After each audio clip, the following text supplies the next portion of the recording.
What a round of absolute nail biters in NRL round 3. Some absolutely crazy scoreline, some upsets for the ages. Let's have a little recap on what happened in round 3.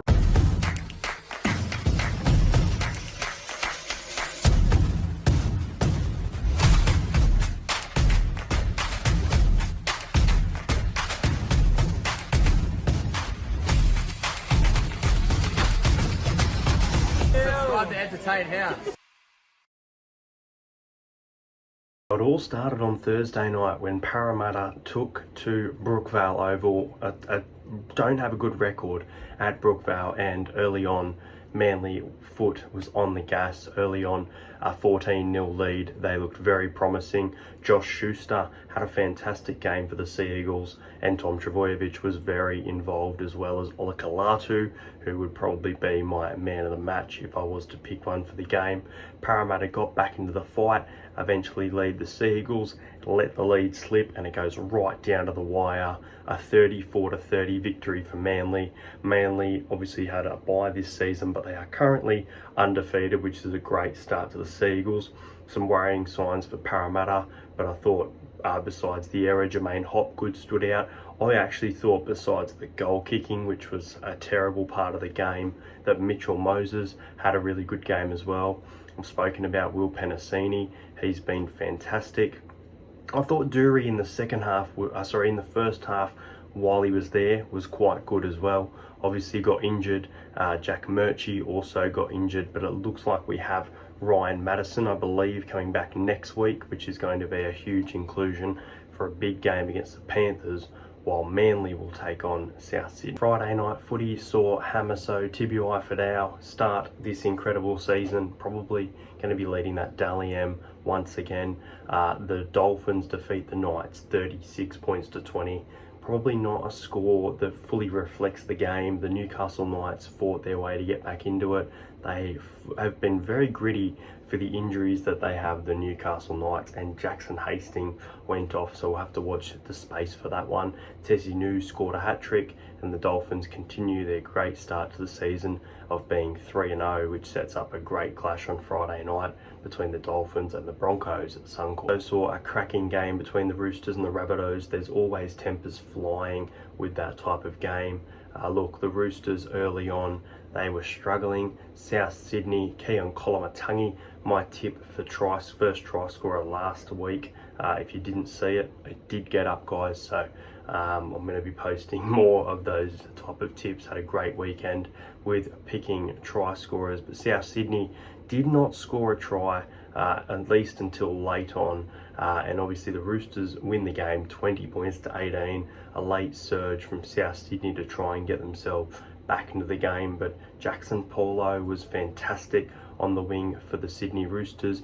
James Tedesco was decent. He probably wasn't the best player on the field in my opinion, but he had a nice game as well, very involved in a lot of the plays for the Sydney Roosters. And look, I can't wait for these two teams to meet again. It is always a great, exciting clash, and that's exactly what we saw on Friday. Super Saturday saw some crazy upsets. I didn't get to watch the entirety of the Titans and the Storm game, but what can I tell you? I can tell you Khan Pereira is a safe bet for tries. He loves scoring tries. Done it again. I can tell you that Melbourne will never go down without a fight. It went right down to the wire, and literally, if you go and watch what happened, the Titans had a great lead. The Titans let that lead start to slip, but the Titans get the job done at home in a very high-scoring game, no defence, and very worrying signs for the Melbourne Storm early on.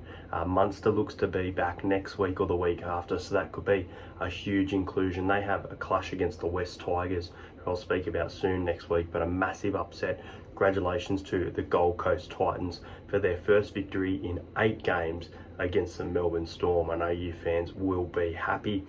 And not only the Titans getting the job done, massive upset, probably in my opinion, the biggest upset for the year this far. That is the Warriors heading to Townsville, hot, dry conditions, and the Warriors not only defeat the Cowboys, but they defeat the Cowboys 26 points to 12. What a game. Marcelo Montoya, he always has a great game against the North Queensland Cowboys. I'm very worried about the North Queensland Cowboys. Their attack looked dreadful. They weren't kicking on fifth. They looked rushed, kind of similar to Parramatta. They looked like they want to try and score off every play, and I didn't like what I saw from the Cowboys at all. Very worrying signs. We'll see if they can bounce back at home against the Gold Coast Titans. And the final game, I can't believe the score, because with 7 minutes to go, it was the Broncos and the Dragons level at 18 apiece. And look, the Dragons just let it slip away completely. I always had a feeling Brisbane were going to win the game. I had Brisbane to win by 10. Brisbane end up winning by 22. Reece Walsh, Payne Haas, some big carries, some late offloads, scoring plenty of tries towards the end of the match and really showing that they can be a potential dark horse. As I said, an exciting clash between the Broncos and the Dolphins. A great start to the year for Reece Walsh. Ezra Mam is in fantastic form as well, and Payne Haas is always thereabouts, and after last night's game, he probably could be my man of the match in my opinion. As for the Dragons, they looked okay early on. They got the first points of the night.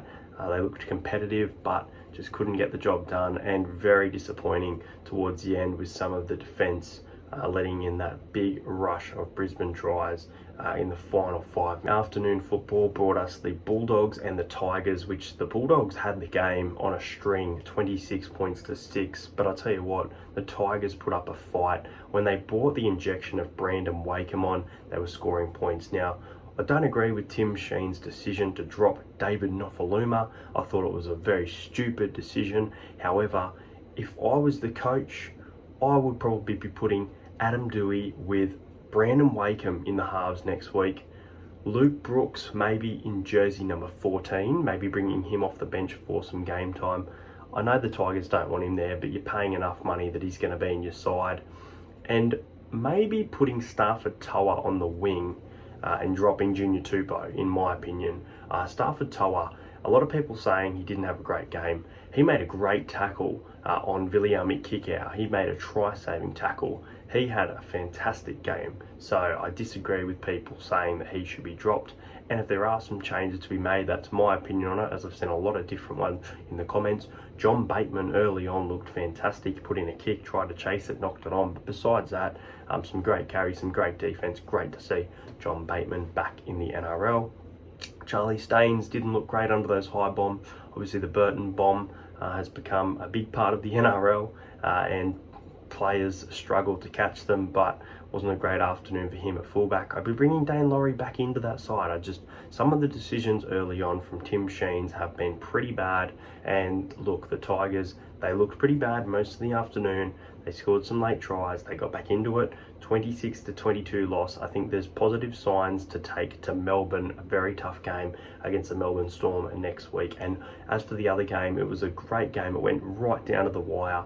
It was the Raiders and the Sharks. The Raiders continue their great record against the Cronulla Sharks. I believe it's 9 straight wins now. The Raiders needed this win. They were very desperate, much like Parramatta needed that win, but couldn't get the job done at Manly. So now it's Parramatta and the Tigers at the bottom of the ladder. The Raiders will rise. I don't know how high they'll rise, but they will rise at some point. Jack Whiten was very quiet in this game. Corey Horsburgh, probably the man of the match, scoring a very important double. Cronulla were refereed back into this game in the second half. I hated some of the refereeing bias towards Cronulla. There was 6 against, there was set restarts, there was everything going the Sharks' way for the wrong reasons, but the Raiders were able to get it done. Some great high kicks from Jamal Fogarty there at the back. Matt Tomoko had a really good game as well. I thought Matt Tomoko from Canberra had a nice game, but obviously I mentioned Corey Horsburgh. Congratulations, 2 tries. He's only scored 2 in the NRL, and now he's got 4, so it's a massive achievement, and it's a big confidence booster for the Raiders, who will head to a Newcastle Knights home game next week. But those are the games. What game did you most enjoy? What game did you least enjoy? What are your biggest takeaways, and which game are you most excited for heading into round 4 next week? Make sure you like this video, subscribe to the channel, and I'll see you guys later.